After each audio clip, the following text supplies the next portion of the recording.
Announcing himself to the world. Good evening, listeners. How are you, Tyson? You're looking good on the old pads this week, mate. I am fantastic, thank you. I am training hard, feeling fantastic, and can't wait to get back in the ring. Listen, congratulations on the new association with MTK that I saw announced this morning. That's pretty big news. Yeah, that's pretty big news. I'm happy that they're a part of my career, and I'm sure we'll be doing a lot of good stuff together. Well, if you're teaming up with Matthew Macklin, that must mean that we are pretty far down the line when it means maybe you getting your licence back and this UKAD situation getting all cleared up, and we get to see the big man back in the ring at some point. Very, very hopefully, and very, very soon. I've always said good evening, Tyson. How are you? Good evening, Russell. How are we? You better explain why he calls you Russell. Come on. I was sitting opposite. Good evening, Tyson. I was sitting opposite Tyson. There was a group of us interviewing him one day, and suddenly stopped us interviewing. And he went, "Now I know who you are. You're Russell Crowe." And ever since then, he's been rustling me up. The thing is this. What I've said this for such a long time. I don't know if you hear me on air, Tyson, but I've said this for a very long time. And as you know, I came to see you in Marbella several months ago, where you really had the mojo back, and you were really all right. You were overweight, but you were really enjoying yourself and in the gym. This news about UKAD, this news about you getting your licence back, this news about potentially being an opponent with Tony Bellew next year. It gets you back in the gym and motivated again, doesn't it? Because we've seen it this week. It just makes you feel different. It does, you know. I've been in this position for a while now where I don't know whether I'm coming or going with it all. I was in Marbella training lovely, really the bit between my teeth, and I was doing so well over there. And when you came over, we had a great time. I was really, really loving my training again. And then I was told to come back over so we could finish it all for a few days, and then it turned out that it got postponed again. And now I'm hearing it's in December, and, you know, I started back in the gym before I knew any of this was in December, or before I knew Tony Bellew wanted to fight me and all this. I really just wanted to get back in the gym, get the juices flowing, lose a bit of weight, and enjoy it, really. For me, whether they let me box or they don't, rather just for myself, gratification, if you like, to get the weight down and feel healthy again. I've been in some dark places, and I believe I've overcome all of that now, and I'm really starting to get my life back on track. And it'd be such a good finish to the year to get this UKAD stuff put behind me, so I can start a new chapter in my life. Because at the moment, if it keeps getting dragged on, I'm just being left in limbo land for so long. And I have a wife and nearly 4 kids any time now to provide for. I've been kept out of the ring almost 2 years. So it's a long, long, long time. Well, it's almost 2 years to the day, isn't it, that we were with you in Dusseldorf, where you beat the 9.5-year undisputed heavyweight champion in the world. That brilliant night, that glorious night for you, your family, and for British boxing, that you obviously feel never, in many ways, you got the full credit that you deserve for that. But there's an opportunity now with heavyweight boxing still being a fascinating division. With, if you count yourself and the 3 guys who hold the other belts at the moment, obviously you still hold the ring belt. You know, there's 4 of you undefeated. It would be a travesty in this era if you didn't all meet. And I suspect that, you know, it was of massive relief to you that the hearing was announced for December, and in fact maybe that Tony Bellew was calling you out today. Yes, there is the pros and cons with it all, as there is. I had a conversation with my people who was advising me on this case, and lawyers and stuff, and I have been informed that there's a guy on the panel that is pro-UCAD, all for UCAD, and he doesn't go for athletes, never. So I don't know how successful this is going to be. And he's one of the main judges, so I don't really know much about it, but that's what I've been informed. So I don't know how good or bad it's going to be for me, really. But, you know, it's all good stuff, and I just want to get it all behind me. Whatever the outcome is, I want to start with something. Either they're going to do something about it, or they're going to apologise. Do you not feel frustrated though that that it's been held over for so long? I do, Gareth. I really do feel frustrated, and there's nothing I can do about it. You know, I've been ready to go and sort this out so many times, but it just keeps getting put back, and different things are happening. Different people can't make it to the court, and whatever. You know, it's because this is a very, very high-profile case, and the longer it drags on, the more damage they're doing to my career, and in the long run, the more money it's going to cost them. You know who I think is the number one heavyweight in the world, Tyson? Will you tell us who is? To be honest, Gareth, I am. I always have been. And I suppose I always will be. With a little twinkle in my eye and that smile that just says, you know, I can do it. Me fit and active. I still today, after 2.5 years out of the ring, by the time I get back in April or May, then I still believe I can outbox most of these guys. And, you know, I watched a fight this evening with Manuel Charr and Alexander Eastonov for the vacant WBA heavyweight title. You know, I've got to give credit to both of these guys because, you know, they've been beaten and battered up and down. And Manuel Charr's had a massive operation where he almost died, got stabbed. But he's had an operation. And to end the year with a world heavyweight championship and to become the first, like, guy from Lebanon / Syria to be a heavyweight champion of the world, that is an awesome achievement. And even for Ustinov, he's only had one fight in I don't know how long, maybe over a year. And the guy's 40 years old. And, you know, there was a lot of people saying stuff on the TV that how these guys weren't any good and commentary. But I believe you've got to give all fighters respect for getting in there, especially at 40 years old. Come on. This is a young man's game, really. Be 40 years old sharing the ring with young guys. That's an inspiration to all men, isn't it? Just talk us through it. What do you do to Anthony Joshua, Joseph Parker, and Deontay Wilder? Well, I'm going to try and talk you through it without being too overconfident, without coming across too big-headed, and without coming across cocky. Now, the listeners might be saying, who is this guy? This isn't Tyson Fury. But this time, I'm coming back as me, rather than the entertainment, the show person. I really want to get across the real me this time, if I'm allowed to. And I'll be brutally honest, as I always am, because I don't think there's anything like honesty. With Anthony Joshua, I'll give you the pros and cons for all these guys. Right? The good things about AJ is he's big and strong, he's powerful, he's ambitious, he's aggressive. He's got a knockout punch, and he's match fit, and he's active. The bad things about him is he's got slow feet. He likes to sit in the pocket. He likes to throw hard punches every single time. He doesn't have great footwork or upper body movement, and he doesn't move too good on angles. And be a fighter like myself who does have good footwork and does have good lateral movement and can move on angles, that equals disaster. Yeah. Because with me being a bit of a knowledge boxer in heavyweight boxing, and I've studied it and I have done for many, many, many years, I understand how I have to beat these guys. And to beat somebody with those attributes, those awesome attributes that he possesses, it would be hard, but for someone with my ability who can move and box and twist and be so evasive, all I have to make him do is miss a bit. And as we saw against Vladimir, he blew a gasket trying to land these punches.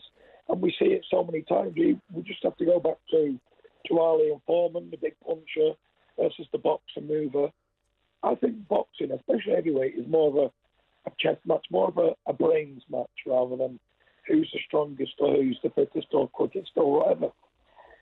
And like I say, if I was facing Anthony Joshua, I'd use speed and movement, and I'd use his own body strength and his power against him. Because after a while, that great muscle mass that he has, and the awesome physique, Mac burns a lot of energy just by standing there and looking good. Sometimes it's great to have a great body and be so naturally gifted, and I'm sure he works around the clock keeping that shape, but the man with less muscle mass will burn less energy. And with me almost having no muscle mass, I'll burn almost no energy at all. Tyson, I've seen the picture of you and Ricky this week. You're looking well. You're looking both in good nick. Oh yeah, we're looking at fantastic shape. but again, to be brutally honest, people would be fooled by the body and by a performance that I could just jump in the ring tonight and probably do a 10, 12 round fight. So again, some people have natural built-in stamina, and some people struggle to get it, and they work very, very hard to get it when they do have it. But me, I have it for sale. I have stamina for sale at the moment because I'm 24 stone at the moment, but can do 10, 12 rounds at practically any pace. So you've lost a stone then? You've lost a stone from when I was with him. Yeah, you've lost a stone. That's good. Could you fight at 20 stone, or do you need to get down to 18? Because you were on about getting back down to 18. Is there an optimum weight for you then, even against these guys like Parker and Wilder as well, or would you try and be different weights? For elite fighters, like for world championship fighters, I have to have an optimum weight, and I don't think it's going to be my optimum weight before for like the Klitschko fight. And before that was around about 18.5, 18.7. But I think on the return, I'm going to aim to be around late 18s, maybe even early 19s, because I am such a big guy, and at that lower weight for me, I know it's a hell of a lot of weight, 18 odd stone, but at that weight for me, I do feel a bit rather. I feel a bit skinny, if that makes sense.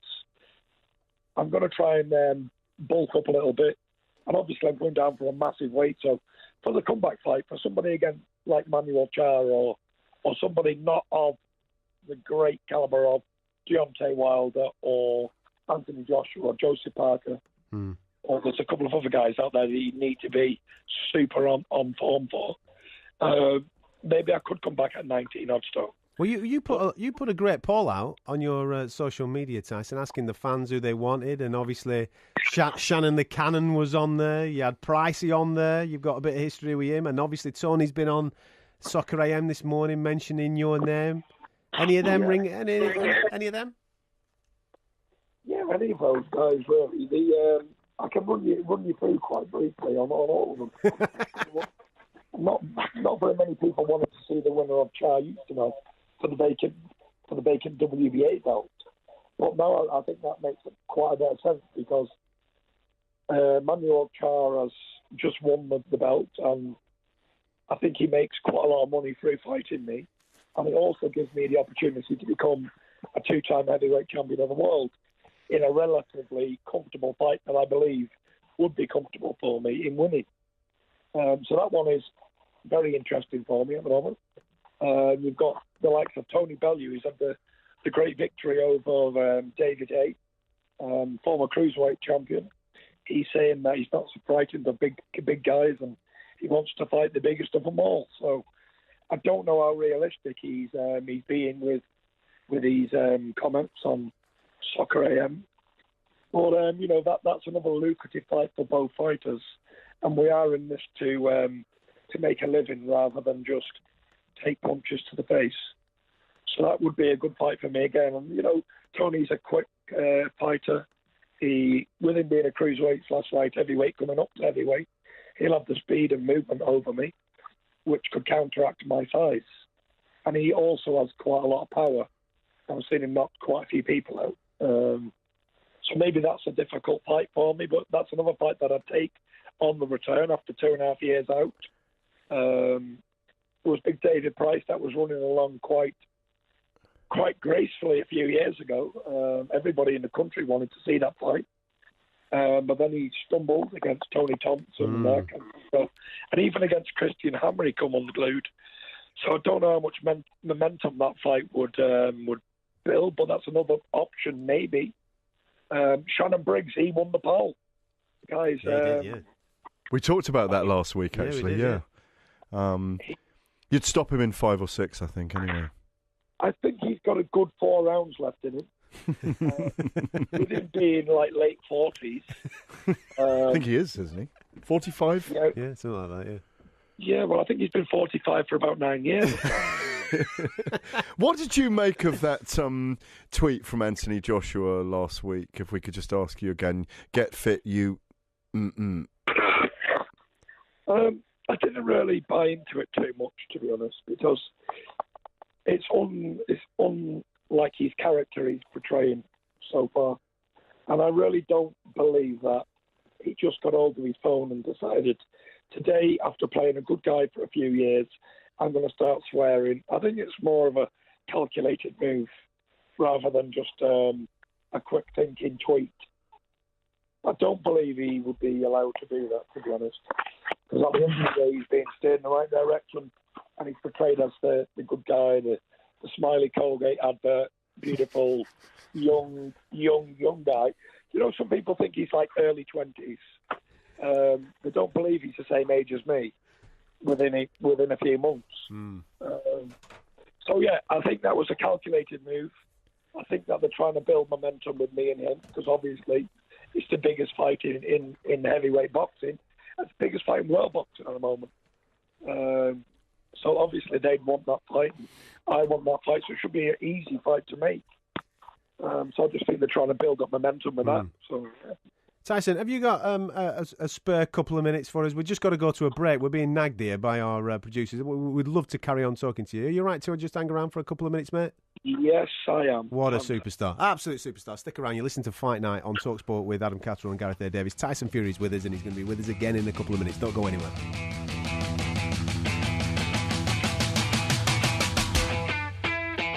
Now, you see, John, who's in charge of the tunes tonight on the show, he won't know that this is Vladimir Klitschko's ring walk. Will he? Or maybe he does. Maybe he's done it to wind Tyson up. Maybe he's done that. I don't know. The man on the line knows, though. Tyson Fury knows, because he's walked into this and he knew what he was taking away from him in Dusseldorf. I will never forget that night. You'll never forget that night, though, Tyson, will you? No, I won't. It was the time that I put the super champion to school. on those nights, and I just rose to the occasion and showed a little bit of talent and a little bit of boxing ability. And like I said, it was enough to win over a great champion. Tyson, what I want to ask you about, I know that we've gone in depth about, obviously, your boxing credentials, and they are without question, my friend. Your dancing credentials is where I want to go to next, all right? Obviously, there's a reality TV show, a bit of Strictly Come Dancing. Maybe later down the line, this could be your thing. We've seen you on social media doing a little bit of a dance at the end of your training regime this week, and it wasn't too long ago that we saw you doing the haka with Joseph Parker, my man. Is this a thing? Is this where we're going after boxing? I really couldn't tell you at the moment, but you know, I'm going to keep all my doors open and keep available for these guys if they do call. But the fact that I've got 2 left feet, that's coordinated as a door handle, I don't think it's probably going to be for me. Oh, but boy, you can sing though, remember? Oh yeah, you can do that. He's got. Well, I did sing to my beautiful wife that night in Dusseldorf, and I did an excellent rendition of Aerosmith's Armageddon song. Don't want to miss a thing. We remember it, man. We remember it. Yeah, and his New York debut. That was a pretty fun one when you made your debut in New York and you had a little sing-song there as well. I think it's quite refreshing because there hasn't been any heavyweight champions do this sort of thing. And it's almost like people expect me to sing songs at weigh-ins, press conferences and after the fight. A lot of bookies take bets on if I'm going to do it. Joe, isn't it, I suppose? Maybe you should sing your own ring walk next time in. Next time you're making the ring walk, just give us a little bit of a rendition, get the fans going. The thing is, like in Dusseldorf, the whole arena joined in with you. You were doing your thing, and they were all singing along like it was a karaoke night. Yeah, but I only sing in celebration. Good so man. You can't sing on the way to the ring. You have to sing after the victory. No, absolutely, mate, absolutely. Listen, I know that you mentioned at the start of this that your good lady's expecting 4th child. Are you ready, mate? Are you in charge of the nursery? Have you done all the decorating? Is everything rocking? Yeah, we're all ready to go. We're just a couple of weeks out from our due date, and we are very excited. And was Was the Lionel Richie concert? Was the Lionel? Talk to us about the Lionel Richie concert. Was it in London a couple of weeks ago? I'm actually going to run you through it. It wasn't a concert. Oh, it was private sitting. It was my friend's private wedding anniversary. Oh, right, okay. And he hired Lionel for the evening. I think there was about 40 guests there, and it was a private bash. It was held in Claridge's in London, and we had a nice hotel room and a nice evening. How good was he live? It was the first time I've ever saw him live, and it was fantastic. He was even better in person than he sounds on the records. Please tell me that you got up with. That's what I was dying to ask him. You got up and sang a duet with him, didn't you? Well, you know that I would, Gareth. But I'm suffering at the moment. I have been for a while with this voice. I'm just to let the listeners know, because I do get quite a few people asking me what is wrong with the voice. Why is it so husky? I got punched in the throat about 18 months ago by a great light heavyweight fighter called Ty Mitchell. Mm-hmm. And it's left me with this voice. Now, this sounds quite sexy to some people. Some people yeah, it is. I agree. No, it is. It is. But it stops my singing career as well, because I can't really get to those notes that I used to. I sound like I've been on the drink for days. Well, everyone thinks I'm just a wild lunatic. I'm glad you've cleared this up, actually. Yeah, I've been to the hospital. I've had the camera down the old throat, and I've got a blood clot in the back of the throat. Not a serious one that could harm me, because it can only go down into the stomach if it did move. And I've got to get it taken out sooner or later. But I'm not in any rush. It's not causing me any pain. This sexy voice will not last forever. That's it. I reckon Mrs. Fury said to him, "No, keep the voice. I love it. Let's have another child. Let's have another child." Yeah. 18 months we've had 2 children. So for that reason, you didn't sing with Lionel Richie. Oh man. For that reason, I didn't sing, but I would have done, and I did have the opportunity to sing, but I had to pass up because of my throat. Brilliant. Absolute superstar. Brilliant. Listen, Tyson, we've kept you for too long. We're going to let you get back to your good lady, mate. Enjoy the rest of your evening. Fingers crossed everything that goes well with the UKAD thing, and obviously getting that licence back so we can get you back in the ring in 2018. And back in the studio as well one night. Yeah, it'd be lovely if you came in the studio. We'd love to. Next time you're in London doing your Lionel Richie thing, you bring your good lady. We'll have a proper Tyson Fury night. Make sure you come down and see us. I will do. I just want to say big shout out to Deontay Wilder, Bronze Bomber. Keep winning if you're listening, because it's only building up to one massive fight between him and I. And also shout out to WBO champ Joseph Parker, who I happen to really like as a person and as a fighter, and I think he's improving with every fight he has. And congratulations, Manuel Char. Does Parker defeat Joshua in your view? Has he got a good chance? I think he has a good chance with his. He has quick hands, and he holds a good punch, and he carries quite good power. The problem with his last fight with my cousin Huey was that Huey's a box mover, and he's a very awkward customer for anybody to land hard punches on. And in that fight, along with Ring Magazine, I had him winning the fight, along with Deontay Wilder, and along with quite a few boxing writers and pundits. We all had Huey winning the fight, but, this is the boxing game, and whatever happens, and it happens. And I'm sure Huey will go on and win another world title, and he'll get the decision this time. But I can't hold any malice feelings towards Parker, because I do think he's a good fighter.